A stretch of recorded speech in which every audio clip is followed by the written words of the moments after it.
Je crois qu'il sommeille en nous un potentiel plus grand que l'on imagine, et que le révéler n'est qu'une question d'entraînement.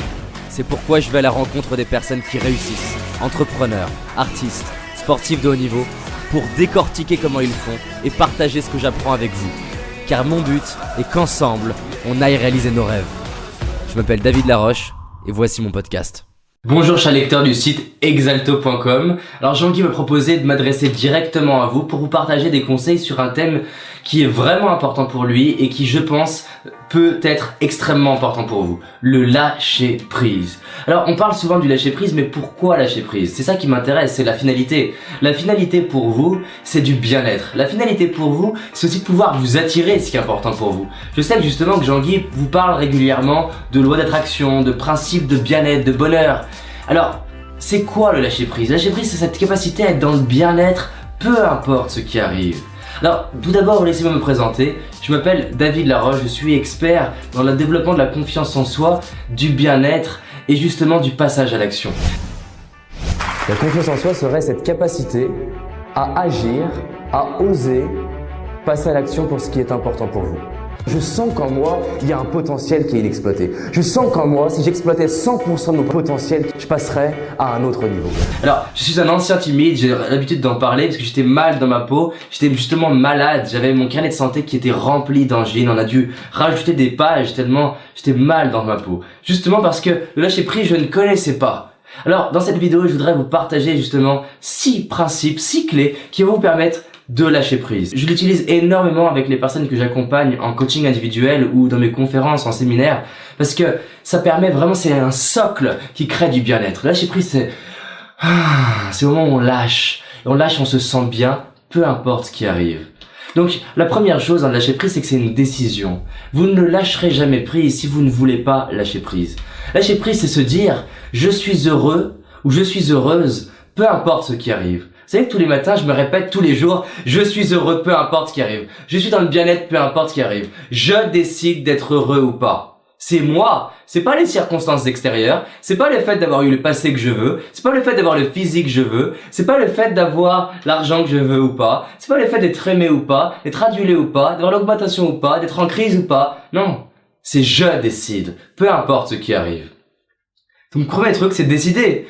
La deuxième chose, c'est d'accepter. Alors, quand on dit accepter, vous l'avez déjà entendu, mais oui, mais comment accepter? Alors du coup, j'ai construit une méthode pour aider les gens à accepter et l'impact est radical. Alors vous imaginez bien que pour dérouler la méthode, il me faudrait bien plus que 3-4 minutes, mais je vais vous donner quelques principes pour accepter.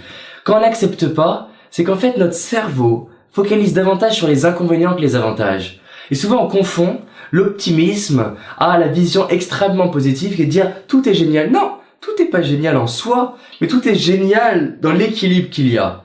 Donc, lâcher prise, accepter, c'est réaliser qu'il y a avantages et inconvénients. Mais on va y revenir. C'est déjà de se dire, j'accepte. Troisième chose, c'est la respiration.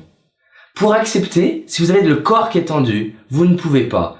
Même si pour les plus cartésiens d'entre vous, vous avez du mal à intégrer l'idée que le corps puisse être important. Je vous le dis, je suis un ancien ingénieur. J'avais du mal à intégrer qu'il y avait un corps qui existait. Vous pouvez avoir le mental de Schumacher. Si vous êtes en Clio, vous ne gagnerez pas le Grand Prix. À l'inverse aussi, vous devez prendre soin de votre corps. Prendre soin de son corps, c'est déjà respirer. Regardez quand vous êtes soulagé, quand vous lâchez. Quel est le son que vous faites naturellement? Comme par hasard, ce son active les côtes flottantes en bas qui permettent de récupérer beaucoup plus d'oxygène. C'est pas un hasard. Pourquoi je suis allé voir des chanteurs d'opéra pour apprendre comment ils respiraient et l'enseigner dans mes séminaires? Parce que ça fait la différence. Donc déjà, même si vous ne savez pas comment respirer en bas, faites ce son. Ça détend et ça permet d'accepter. Autre chose qui fait partie de ma méthodologie. Identifier la peur.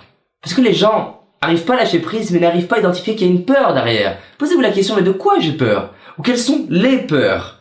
Identifiez une ou plusieurs peurs. Regardez-les en face, ça c'est la 4e chose. 5e chose, regardez en face, c'est quoi le pire? Parce que les gens ont peur souvent, mais on n'arrive pas à voir vraiment de quoi on a peur.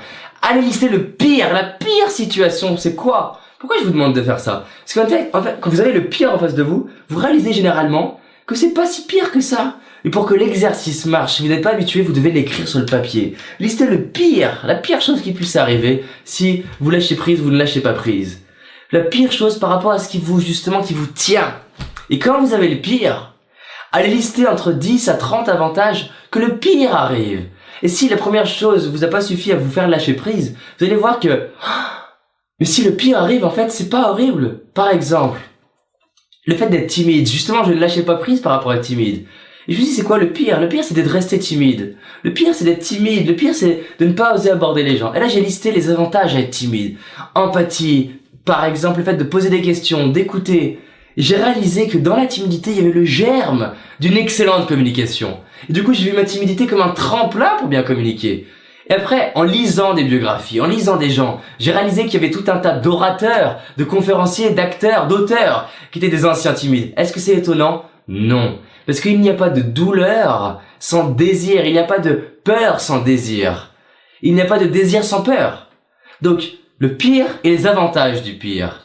C'est quoi le pire, par exemple, si je suis humilié sur scène? Peut-être que ce sera un tremplin pour faire une prochaine prise de parole. Il y a toujours des avantages. Il y en a toujours un au moins, c'est l'apprentissage.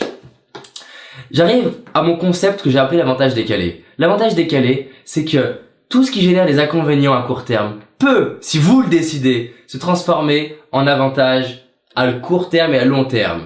Par exemple, la dernière fois, je fais tomber mon iPhone dans les toilettes et j'étais énervé. Mais en étant énervé, j'étais en train de créer une soirée pourrie pour moi et pour les personnes autour de moi, pour moi et pour ma chérie. Le fait de me dire, ok, c'est quoi l'avantage de ce truc-là?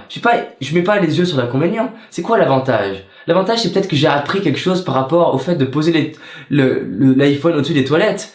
2, par rapport au fait d'être concentré, d'être dans le moment présent et pas dans le speed. 3, c'est quoi l'avantage par rapport à long terme? Je vais peut-être me challenger par rapport aux finances. Je vais peut-être du coup avoir un deuxième téléphone. Peut-être, qu'est-ce que ça peut être l'avantage? Peut-être que je vais me dire, je vais pouvoir me motiver pour inspirer mes enfants, me motiver pour inspirer les gens qui me suivent. Et vous imaginez pas le nombre de challenges que j'ai pu dépasser en me disant, plus tard, t'en parleras comme une victoire. Et regardez de quoi vous êtes fiers aujourd'hui. Vous êtes fiers des choses qui ont été dures et vous avez dépassé. On n'est pas fiers des résultats, on est fiers quand on s'est impliqué. On est fiers quand on a tout donné. On est fiers quand on a avancé. Dernière clé, c'est le fait de décider. Vous devez décider, construire avec. Pour lâcher prise, il faut que votre système nerveux se dise, il y a un sens. Donc, qu'est-ce que vous pouvez construire en prenant la décision de vous dire, ok, j'accepte et je vais construire quelque chose que je n'aurais pas construit si je n'avais pas eu ce challenge-là. Et là, le système nerveux commence à comprendre qu'à chaque fois que vous avez un challenge, vous construisez un truc mieux pour vous et pour les autres. Ah, bien-être. Parce qu'au fond, on a un cœur qui est là pour donner aux gens. Le secret de la motivation que je donne dans mes conférences, c'est faites les choses pour vous et pour les autres. Pour les autres et pour vous. À la fois en égoïste et à la fois en altruiste. C'est un mélange des deux. Donc, construisez. Les gens disent, plus tard je rigolerai. Pourquoi pas commencer maintenant et construire une vie inspirante plutôt que de s'en plaindre? Parce que dans tous les cas, les gens vous donneront raison. Vous pourrissez votre vie à partir des malheurs que vous avez eus. Les gens vous diront, t'as pas eu de chance. Vous construisez la vie la plus magnifique à partir de la vie que vous avez eue. Les gens vous diront, t'as eu de la chance. Regardez Mimi Mati. Les gens disent, ouais mais elle a des contrats parce qu'elle est naine. Est-ce que ça a été dur pour elle? Bien sûr que ça a été dur, mais elle a transformé ça en avantage. Est-ce que Jamel Debbouze ça a été dur? Il est né à Trappes, il n'a pas la couleur de peau qu'il faut en apparence, il n'a pas le nom qu'il faut, il était handicapé. Et c'est une personne qui est extrêmement inspirante, je l'admire, il m'inspire. Et il inspire tout un tas de personnes de toutes les couleurs de peau. Mais il s'est pas dit, j'ai pas la bonne couleur, j'ai pas les bonnes origines, j'ai pas le bon nom, j'ai un handicap. Non, il s'est dit, comment je transforme ça en avantage? Et il a créé une vie inspirante. Donc voici un processus en 7 étapes pour lâcher prise. Vous pouvez me suivre sur le site davidlaroche.fr avec plein de vidéos gratuites. Tous les jours, j'en fais une qui s'appelle la Wake Up Calls. C'est le déclic, votre réveil matin pour créer une vie inspirante. Vous avez des clés sur la confiance en soi, la motivation, le leadership et communication. Si vous me suivez en revanche, et vous pouvez aller découvrir le site Exalto. Je vous invite à foncer dessus. Plein de conseils sur le bien-être, votre leadership, votre communication et la loi d'attraction. Donc, faites ça maintenant. Partagez cette vidéo parce que dans tous les cas, elle va aider. On se rejoint et on se revoit à très vite. Combien de fois vous me posez la question de « dans un an, je suis où ?»« Dans un an, je suis qui ?»« Dans un an, je donne quoi ?»« Dans un an, je fais quoi ?» La question, c'est de savoir ce que vous allez faire maintenant pour commencer à honorer votre vie. J'espère que tu as aimé ce podcast. Si c'est le cas, abonne-toi pour que je puisse te partager d'autres stratégies pour réussir tes rêves et tes projets. Laisse-moi un 5 étoiles, ça me ferait vraiment plaisir. Et si tu as envie d'aller plus loin, j'ai réalisé une vidéo qui s'appelle les 5 erreurs que font la majorité d'entre nous et qui va causer l'échec de nos projets, nos rêves et notre réussite.